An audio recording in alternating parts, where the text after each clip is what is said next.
Kembali lagi hadir Ines Nirmala yang senantiasa nemenin kamu di Market Movers yang merupakan podcast kolaborasi KBR dan Kata Data yang khusus menghadirkan informasi dan panduan praktis outlook market sepekan ke depan. Bagaimana strategi investasi serta apa rekomendasi saham terbaik pekan ini. Langsung aja yuk kita mulai.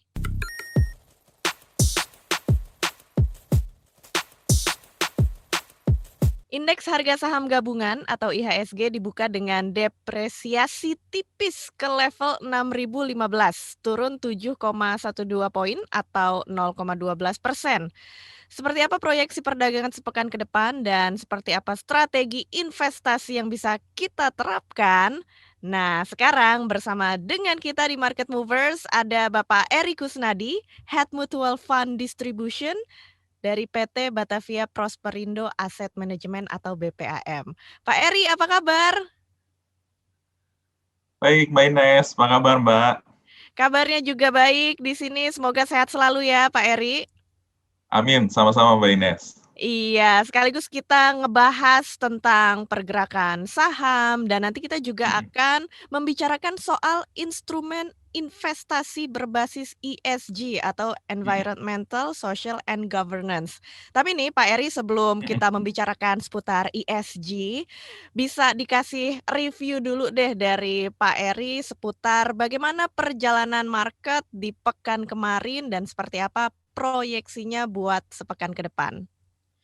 Iya, Mbak Ines, thank you. Jadi kalau kita lihat pergerakan market ya seminggu terakhir cukup sideways ya dengan cenderung tertekan menuju akhir pekan.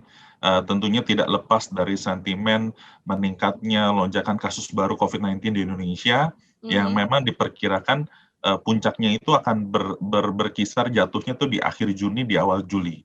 Ya ini berdasarkan hitungan para ahli yang mengukur lonjakan puncak kasus COVID baru setelah libur panjang sebelumnya.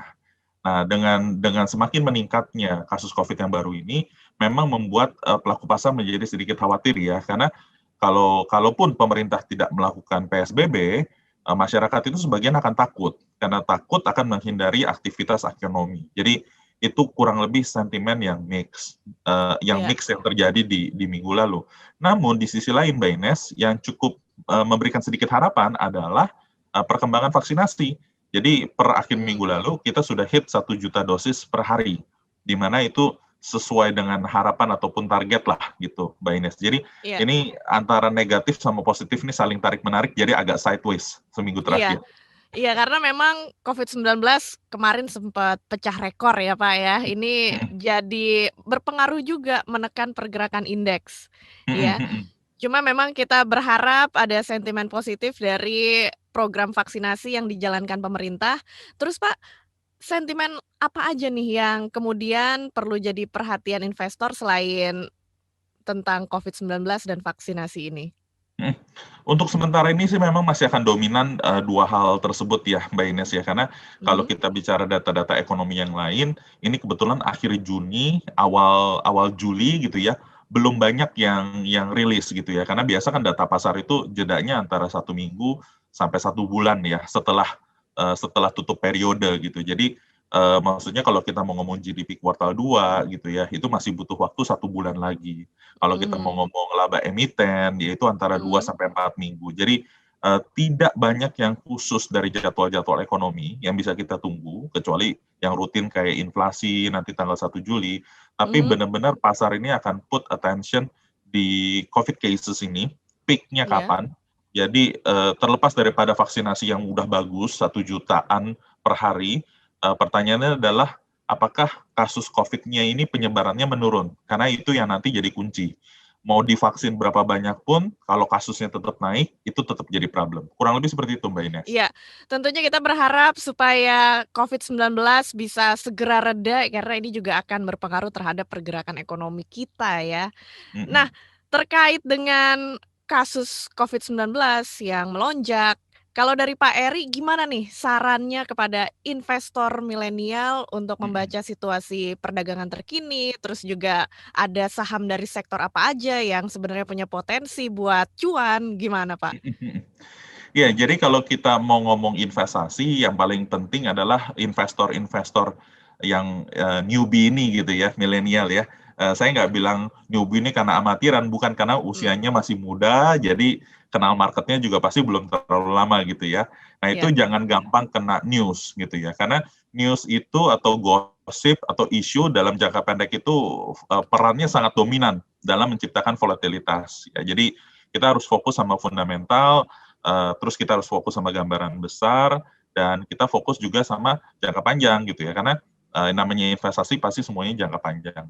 But if I have to say, kira-kira sektor apa nih yang lagi menarik?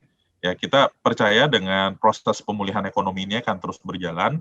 Jadi kalau kita di Batavia, di BPAM, kita lagi suka saham-saham yang temanya cyclical, ya. Jadi yang selaras ataupun seiring dengan pemulihan ekonomi ataupun siklus ekonomi kita, yaitu di early recovery, ya kita pilih saham-saham yang sifatnya cyclical, contohnya perbankan. Ya, ini contoh Hmm. besarnya perbankan.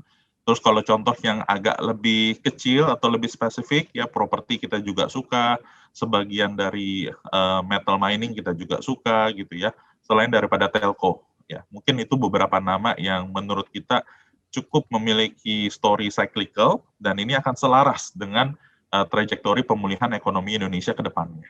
Iya, jadi kita sebagai investor milenial nih yang masih newbie, kita juga perlu fokus gitu ya pada fundamental, pada jangka panjang ke depannya seperti apa. Dan tadi juga Pak Eri udah memberikan sedikit bocoran nih kalau saham-saham yang bisa kita pilih itu yang terkait dengan pemulihan ekonomi ya, saham cyclical. Ada perbankan atau properti atau telco ya, Pak Eri. Mm-mm. Iya. Nah, sekarang kita masuk nih ngebahas soal instrumen investasi berbasis ESG atau Environmental, Social, and Governance. Ini kalau Mm-mm. saya kutip dari investor.id, dalam 5 tahun terakhir, jumlah dana produk instrumen berbasis ESG yang dikelola manajer investasi global melonjak dari 59 triliun US dollar menjadi 103 triliun US dollar. Dan para investor serta pengelola hedge fund mulai berinvestasi pada perusahaan yang tidak menabrak nilai-nilai ESG. Pasar modal Indonesia juga termasuk yang mendapat imbas positif dari fenomena ini. Dan instrumen investasi berbasis ESG terus bertambah. Kalau pada tahun 2015 hanya ada satu produk reksadana berbasis ESG dengan dana kelolaan sebesar 36 miliar rupiah, maka per Desember 2020 ya, tanggal 30 Desember 2020 jumlahnya mencapai 14 produk dengan dana kelolaan mencapai 3 triliun lebih. Dan akhir tahun 2020, BEI juga meluncurkan Indeks Environmental Social Governance atau IDX ESG Leaders, dan setelah sebelumnya juga ada Indeks Sri Kehati. Dan emiten dalam indeks ini dikatakan tidak terlibat dalam kontroversi secara nyata, memiliki likuiditas transaksi, serta kinerja keuangan yang baik. Wah, bocorannya banyak banget nih Pak yang saya bacain ya. Nah, kalau pengamatan Pak Eri, sejauh mana perkembangan penerapan prinsip ESG ini menjadi acuan investor global dan juga investor domestik dalam menyusun portofolio? Iya, memang kalau di Indonesia ya Mbak Ines ya, ESG ini masih perlu sosialisasi, masih perlu membangun awareness. Tapi kalau di pasar global, ESG ini sudah menjadi apa ya, salah satu acuan utama, salah satu acuan utama. Kenapa? Karena ESG ini sebenarnya tuh bukan perusahaan-perusahaan yang spesifik banget gitu ya. Jadi ini perusahaan yang bergerak di lingkungan hidup, bisnisnya tuh lingkungan hidup, bukan. Mhm. Perusahaannya ini kerjaannya tuh sosial, bukan juga gitu ya. Tapi ini perusahaan-perusahaan biasa semua, normal, perusahaan-perusahaan yang kita bisa sebut dan bisa Google dengan biasa saja, tapi dalam menjalankan aktivitas usahanya itu menerapkan prinsip ESG. Jadi menjadikan ESG ini sebagai kompas lah gitu ya, quote unquote. Nah, jadi mereka dalam beroperasi misalkan apabila menyinggung dengan lingkungan hidup, mereka perhatikan ada panduan khusus. Apabila berkaitan dengan kehidupan masyarakat, mereka punya ada social impact, baik itu positif atau negatif, mereka perhatikan.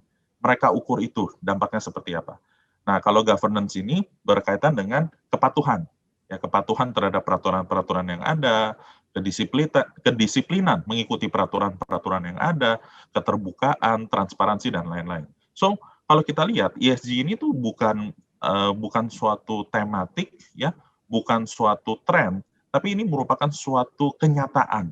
Dan kedepannya hampir semua fund manager itu sudah melihat bahwa ESG kalau sekarang ini masih jadi kayak siapa nih yang mau ESG, siapa mau ESG. Kalau nanti tuh ya mau nggak mau semua harus ESG.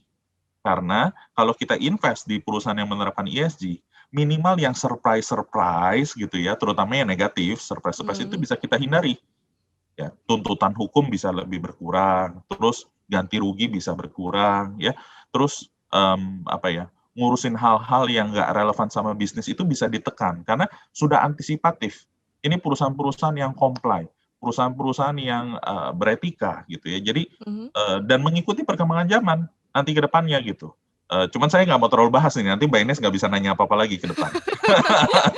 Jadi yang saya nangkep ESG ini bisa dibilang good corporation gitu ya. Yang melaksanakan ESG sebagai kompas dalam menjalankan bisnis gitu ya, memperhatikan juga prinsip lingkungan hidup, social impact, dan juga patuh terhadap governance itu dia ya. Itu dia, bagus untuk menghindari surprise negatif tadi Pak Eri bilang. Betul. Bisa dibilang yang kayak gini lebih sustainable dan juga responsibel mungkin ya Pak ya? Betul, betul. Jadi kalau kita ngomongin sustainable investing, tolok ukurnya tuh ESG.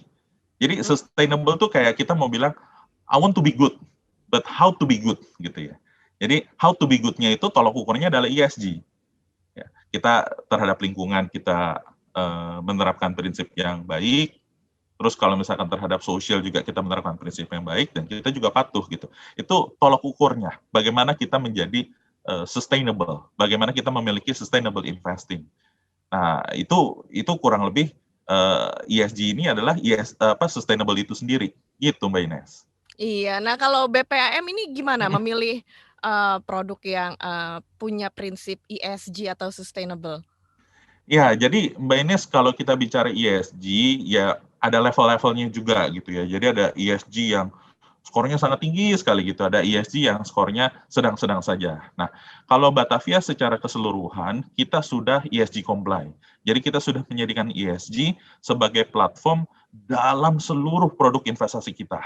Tapi kita tidak menerapkan prinsip yang ataupun filter yang sangat ketat sekali ya, supaya kita mengikutilah kondisi pasar di Indonesia. Namun kita juga sudah punya produk yang benar-benar menerapkan prinsip ESG sepenuhnya gitu. Jadi secara keseluruhan Batavia sudah ESG comply, ya mungkin nilainya yang pas-pasan saja masih boleh lewat gitu ya seluruh Batavia, tapi kita juga memiliki produk yang ESG comply-nya itu sangat strict. Jadi yang memang sudah sesuai dengan standar ESG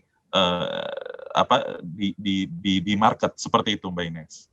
Oke, jadi memang di Batavia sendiri keren nih, udah menerapkan ESG comply dan ada juga yang lebih strict ya. Itu tergantung pilihan dari investor sendiri. Nah, kalau kita nih sebagai investor, gimana sih cara untuk ngawasin atau mengikuti penerapan prinsip ESG ini? Apakah dari produk atau jasa yang ditawarkan atau mungkin dari cara berbisnis perusahaan? Gimana nih, Pak? Ya, jadi memang betul sekali pertanyaan Mbak Ines itu valid banget. Memang susah untuk benar-benar memastikan sebuah perusahaan itu ESG comply atau enggak. Karena kita kan harus lihat jeroan dalam si perusahaan itu ya. Mulai dari Betul. aktivitasnya sampai aktivitas internalnya sampai outputnya. Nah, biasanya perusahaan-perusahaan yang cukup concern sama ESG, selain annual report atau financial report, mereka biasanya ngeluarin juga sustainability report. Nah, PR-nya ya bacanya panjang, Mbak Ines ya. Mesti Iya, belajar dulu kayaknya nih. iya bacanya panjang gitu, laporannya tebel gitu, jadi kita kayak lagi belajar gitu ya. Cuman kalau di luar negeri, kalau di pasar global, moga-moga di Indonesia sudah ada di Indonesia dan semoga tambah banyak. Jadi kita biasanya mengandalkan juga rating agency atau rating company. Nah, perusahaan-perusahaan ini tugasnya adalah menilai ESG level dari sebuah perusahaan. Nah, di Indonesia ini sudah ada satu namanya Yayasan Kehati. Nah, Ya. Yayasan Kehati ini sudah mengeluarkan indeks juga, ya indeks Rika Hati, seperti yang tadi Mbak Ines sebutin. Tapi di luar dari saham-saham yang masuk indeks Rika Hati, dia juga punya saham-saham lainnya. Jadi kalau indeks Rika Hati itu top 25-nya, tapi di luar top 25-nya dia ada. Nah, itu yang kita jadikan universe, ataupun kita jadikan patokan. Nah, ini lolos nggak di Kehati gitu. Cuman memang setahu saya sih belum ada ranking-ranking atau skor-skor yang spesifik banget yang dipublikasikan secara umum. Karena kalau di global, contohnya MSCI, a very reputable index provider dan juga reputable rating agency, itu mereka sudah keluarkan ESG score, ESG rating dari masing-masing company yang mereka review. Atau Sustainalytics, ya, Sustainalytics ini anak usahanya Morningstar, a very reputable rating agency. Nah, untuk yang ESG leaders yang tadi Mbak Ines sebutin, yang bursa kita bikin indeksnya, ESG leaders, itu kerjasamanya sama Sustainalytics. Ya, jadi 15 sampai 30 saham dengan skor ESG tertinggi di Indonesia, dianalisis oleh Sustainalytics, itu yang masuk jadi anggotanya ESG leaders. Jadi sedikit banyak, ya mungkin kalau yang mau paling gampang sekarang Mbak Ines, ini yang ESG yang mana? Ya udah ikutin ESG Leaders atau ikutin Kehati Foundation, karena itu dua lembaga yang saat ini atau dua entity yang saat ini secara aktif dan memang memiliki tujuan utama memfilter saham-saham yang berkategori ESG. Jadi yang paling gampang itu dulu. Nah, kalau teman-teman investor milenial pengen tahu masing-masing, ya buka website-nya masing-masing, bacain sustainability report-nya, gitu Mbak Ines. Iya, jadi kalau simpelnya kita bisa ngelihat list-nya dari ESG Leaders tadi dan juga Kehati ya. Kalau pengen tahu lebih jauh, ya kita buka sendiri website-nya masing-masing. Betul. Nah, ini kita ngebahas seputar kaitannya perbaikan lingkungan dengan inovasi teknologi nih Pak Eri. Kita tahu kan sekarang juga sejumlah perusahaan teknologi unicorn melantai di bursa saham atau akan melantai, dan juga kita tahu inovasi teknologi itu menjadi bagian dari upaya perbaikan lingkungan. Nah, apakah ini akan jadi sentimen positif juga di masa mendatang? Betul, Mbak Ines. Kita itu di Indonesia itu, di pasar modal Indonesia, salah satu ketinggalannya atau kekurangannya adalah saham-saham teknologi. Ya, bukan nggak ada, tapi butuh saham-saham teknologi yang agak besar gitu ya, supaya fund manager, money manager yang uangnya besar-besar ini, supaya juga bisa masuknya lumayan. Karena kalau terlalu kecil, ya masuknya icip-icip gitu ya, nggak berasa juga buat portofolio, buat fund manager global gitu ya, mereka kelolanya triliunan US dollar. Masuk ke Indonesia gitu kan, emitennya kecil banget, nggak bisa ngapa-ngapain. Yang di domestik aja nggak semuanya bisa masuk gitu ya. Jadi kita butuh nih emiten-emiten baru yang besar, tapi besarnya ini juga didukung fundamental.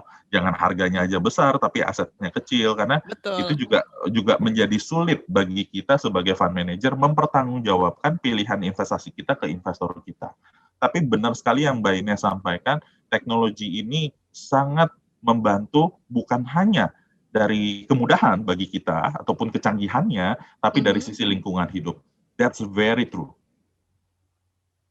Ya, wah ini kalau buat investor milenial, saran dari Pak Eri gimana nih untuk berinvestasi pada instrumen berbasis ESG ini?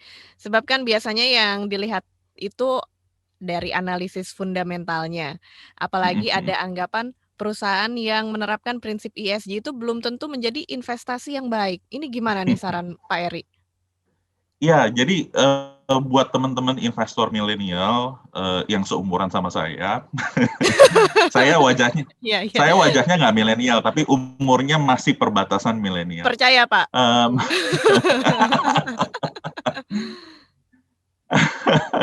Jadi yang pertama teman-teman kalau mau investasi nih ya, sebelum ngomongin ESG atau bukan ESG, yang pertama teman-teman itu harus sesuai dengan risk profile, ya cocok-cocokin dulu. Saya tuh kepribadiannya agresif dalam hal investasi, ya boleh pilih investasi yang agresif. Kalau teman-teman ternyata profil investasinya konservatif, ya pilih juga yang konservatif. Itu yang pertama. Nah yang kedua, kalau teman-teman nggak punya waktu, terus teman-teman punya pekerjaan yang lain, teman-teman nggak punya keahlian yang khusus banget, boleh deh investasinya lewat reksadana. Kenapa? Ada fund manager yang bantu ngelolain, ada fund manager yang bantu milihin, ada fund manager yang bantu seleksiin gitu ya. Ya mungkin kadang-kadang ada perasaan, si itu trading langsung untungnya ratusan persen gitu ya. Iya, Nah, ngebandingin sama orang lain jadinya. betul, betul. Tapi kan kita harus tahu juga yang ratusan persen itu masuknya kapan, terus dia ngikutinnya gimana, belajarnya gimana, ilmunya gimana, kan belum tentu sama gitu. Jadi jangan lihat hasilnya aja, harus lihat prosesnya juga. Nah, sekarang yang paling penting nih, pertanyaan Mbak Ines tadi. Ri, ESG itu kan perusahaan-perusahaan baik, perusahaan-perusahaan yang comply gitu kan. Iya. Nah, ini ada image culun gitu ya, ada image culun gitu ya. Kayaknya Kasih geraknya kurang tinggi gitu ya kan, orang nyarinya yang iya, bisa cuannya banyak. ada kekhawatiran seperti itu. Betul sekali Mbak Ines, itu kekhawatiran di seluruh dunia sama kekhawatiran tersebut. Nah, biasanya di negara-negara atau di tempat-tempat yang ESG-nya masih awal, Mhm, kekhawatiran itu lebih tinggi. Tapi mhm. kalau di negara-negara yang ESG-nya udah canggih, kekhawatiran itu tidak terlalu tinggi. Oh, Karena kalau secara Indonesia masih awal ya, Pak, ya? masih agak awal, indeksnya aja baru ada, indeks providernya aja baru ada 2 gitu ya, ESG Mhm. Leaders sama Serika Hati gitu ya. Nah, karena kita masih awal, biasanya kita memang ada suatu kekhawatiran, ini perusahaan-perusahaan culun nih, jangan-jangan nggak canggih goyangannya gitu ya. Nah, itu yang bisa jadi stigma yang harus kita lawan. Secara gabungan, Mbak Ines, secara gabungan ya, saham-saham Mhm. ESG performance-nya lebih bagus dari saham-saham non ESG. Oh, Dalam seperti itu ya? ya, secara gabungan. Tapi ya kalau dipisah-pisah lagi, negara Mhm. mana, sektor mana, saham yang mana, ya itu sih bisa yang mana aja yang lebih tinggi. Ya. Tapi secara gabungan itu lebih tinggi. Nah, kalau teman-teman punya waktu gitu ya, rajin nge-Google sedikit aja. Teman-teman buka di websitenya Bursa Efek Indonesia, idx.co.id, itu ada informasi mengenai indeks Rika Hati dan ESG Leaders yang memang secara garis besar itu sangat kompetitif dengan IHSG. Ya, sangat kompetitif dengan IHSG. Nah, sehingga jangan khawatir kalau perusahaan-perusahaan yang comply itu justru malah jelek performance-nya. Justru karena dia comply malah lebih bagus harusnya performance-nya. Nggak kena ganti rugi, nggak kena denda, nggak kena sanksi, nggak kena hukuman, nggak ada surprise-surprise negatif. Ya Mhm. mungkin karena nggak ada surprise negatif, Mbak Ines, Iya. gerakannya tuh kurang roller coaster kali ya anak milenial kan sukanya yang jumpalitan gitu ya. Iya. Ya mungkin karena agak comply, nggak terlalu jumpalitan, which is I think it's good juga sih in a way ya, tergantung kacamatanya ngelihatnya seperti apa. Tapi mungkin kita kan hari ini santai-santai, podcast kenalan dulu gitu ya teman-teman ya. Mhm. Jadi datanya mungkin boleh cari sendiri. Cuman data yang kita punya very kompetitif, bahkan in so many ways lebih unggul. Ya, bisa jadi pilihan kita juga ya saham berbasis ESG ini untuk jadi pilihan kita. Nah, Pak Eri terakhir, apa pesan yang mau disampaikan buat para investor milenial di pekan ini dalam berinvestasi dan berstrategi? Iya, mungkin saya, nyocokin sama suasana ya. Kalau Mhm. kita mau beli barang bagus, harganya murah, itu nggak bisa suasananya kalau lagi meriah atau lagi Oh, positif. gitu. Ya, kalau mau beli barang bagus, harga diskon, itu nggak pernah kalau lagi suasana lagi enak. Pasti suasana harus agak kurang-kurang nggak enak dikit, baru ada diskon. Kalau suasana enak, siapa yang mau ngasih diskon? Barang bagus lagi gitu ya. Iya. Jadi saya cuma mau bilang jangan takut sama koreksi, selama fundamental itu ada di situ, itu jadi kesempatan kita buat averaging. Yang pasti investnya sesuai risk profile. Itu aja sih, Mbak Ines. Iya. Wah, berarti ini bisa dibilang di masa-masa sekarang ini, masa-masa diskon gitu, Pak? Masih masih lumayan diskon karena kan ekonomi kita belum pulih sepenuhnya. Jadi Iya. kita masih bisa, dapat potensi upside yang lumayan, ya cuman Mhm. memang diskon sekarang Mbak Ines nggak sebesar diskon tahun Tahun lalu. 2020 ya? Iya, itu diskon besar.